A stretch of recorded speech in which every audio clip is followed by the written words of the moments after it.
Então o senhor chega à conclusão que o cinema tem mais o ponto negativo do que... Ou pode até extrair alguma coisa positiva Não, nisso?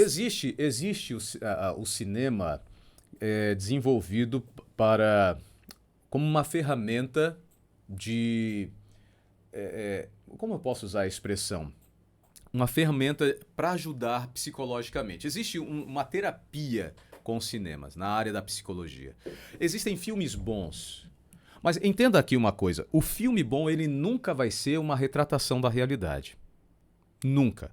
Porque se você quer um filme que retrate a realidade, para que você vai assistir um filme? É verdade. Você já tá na realidade e você fica, né? Exato. Então, o filme ele é sempre uma estilização da realidade.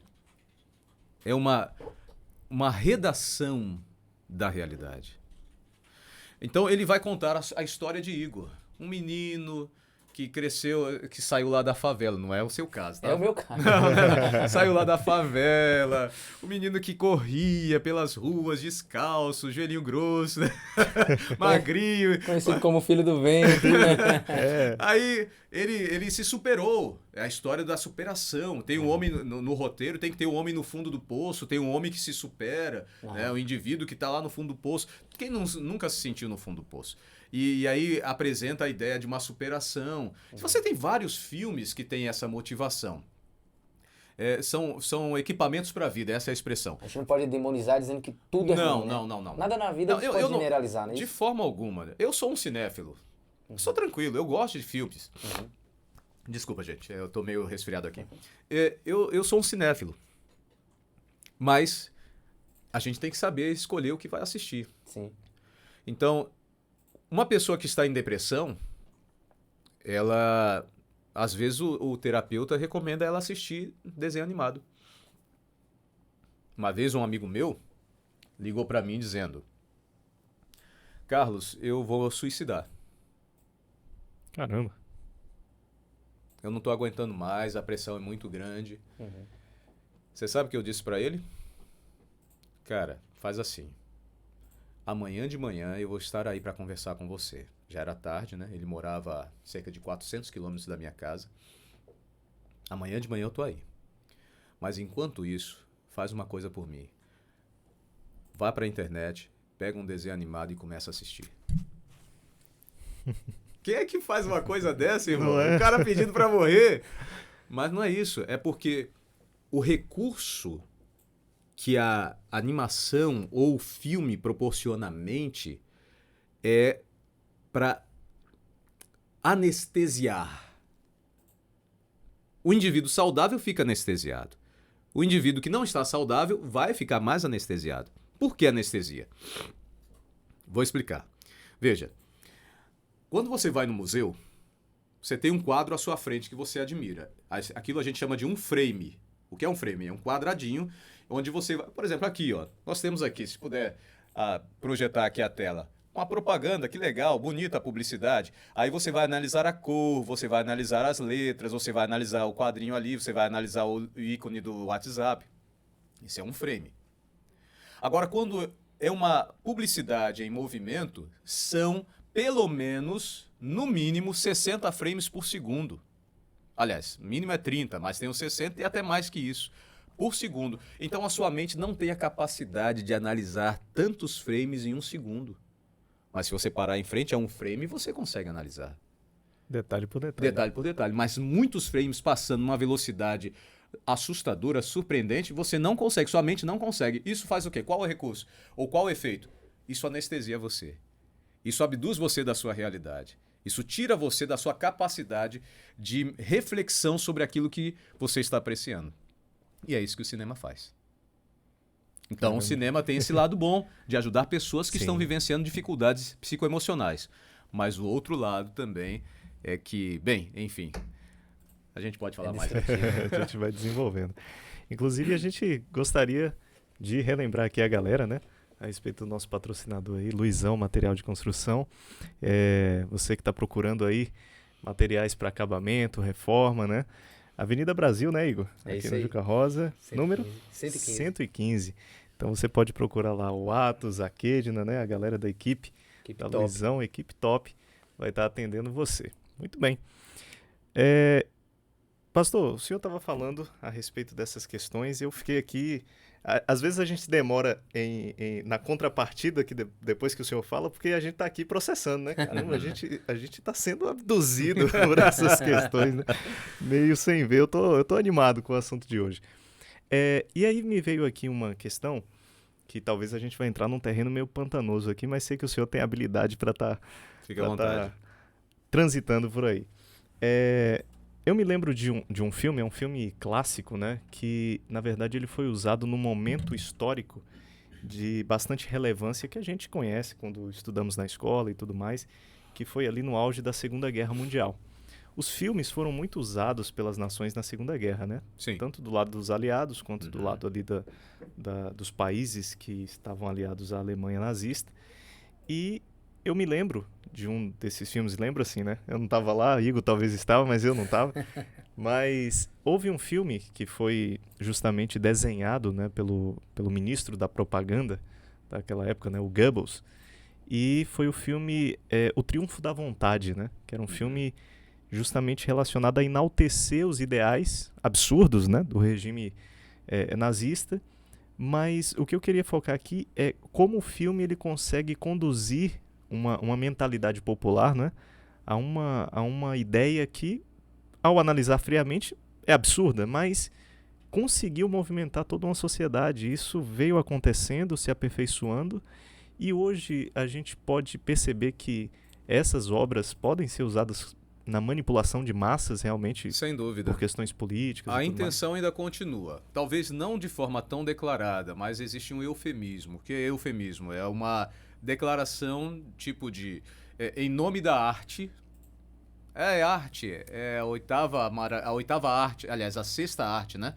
Acho que a primeira a pintura, a música. Eu esqueci agora. São várias artes aí. Sim. A sétima arte, perdão. A sétima arte, o cinema.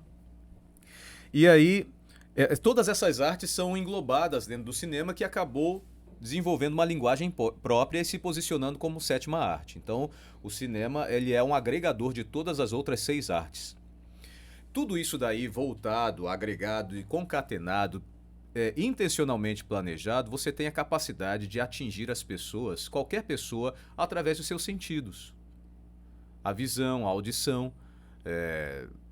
Claro que o cinema ele tem suas limitações. Por exemplo, você não consegue no cinema alcançar as pessoas pelo olfato e nem pelo tato, né? Mas já existem cinemas 6D, né? Onde a pessoa tem a capacidade de sentir o movimento da cadeira, uma aguinha sendo jogada, o tremor e tal, etc. Então a pessoa tem essa... Já no Brasil?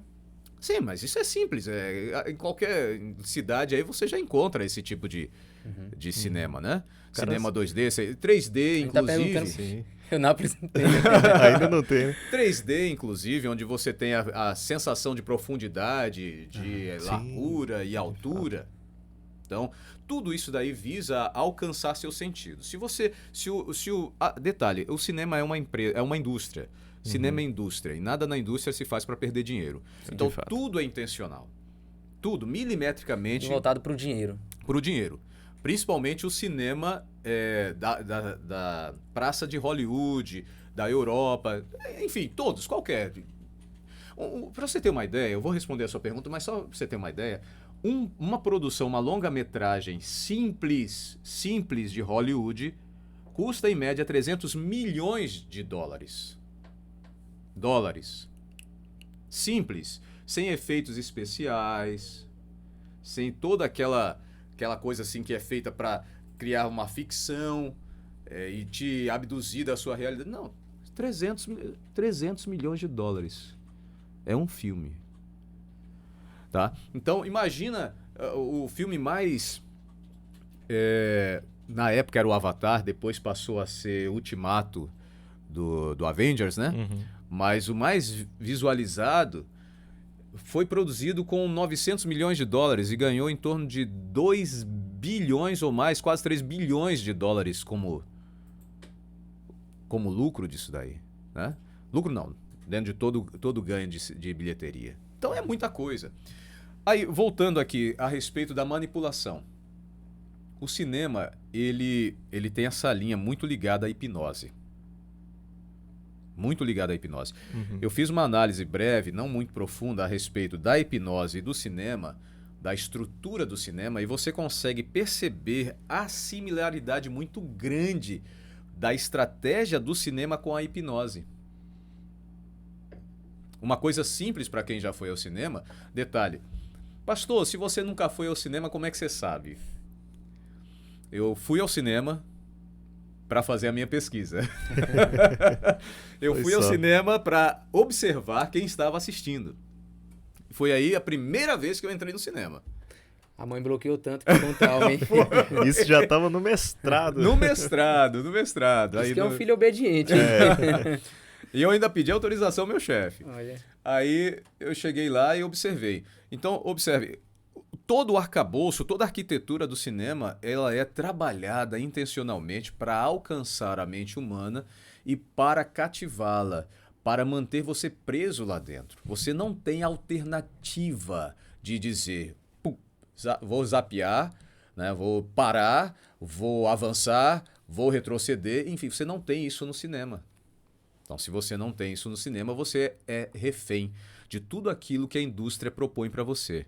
Ah, eu posso fechar os olhos, mas tem os ouvidos. Ah, eu não vou... Você não consegue se libertar. E aí, já pesquisando, entrevistando algumas pessoas, algumas me disseram que uma reação é que quando alguém sai do cinema, a sensação de processo de retorno para processar a realidade é lento. É lento, porque você sai de um ambiente em que você foi abduzido para uma realidade, que nem é a realidade, uma fantasia, e você entra na realidade agora que é fria, é chata, é enfadonha. E agora, isso daí leva um tempo. Né? Coisa que nos jovens, na minha pesquisa, eu não observei. Em pessoas de mais idade, em entrevista, eu não fiz uma pesquisa quantitativa sobre isso, mas nos jovens, na minha pesquisa, eu não observei essa diferença. Isso indica que os jovens conseguem lidar com a transição da fantasia para a realidade, ou por causa da própria imaturidade da mente dele, ele não vê muita diferença entre a fantasia e a realidade. Como ele ainda não chegou a desenvolver a sua cognição plena como os adultos, é provável que ele não tenha muita resistência a essa mudança.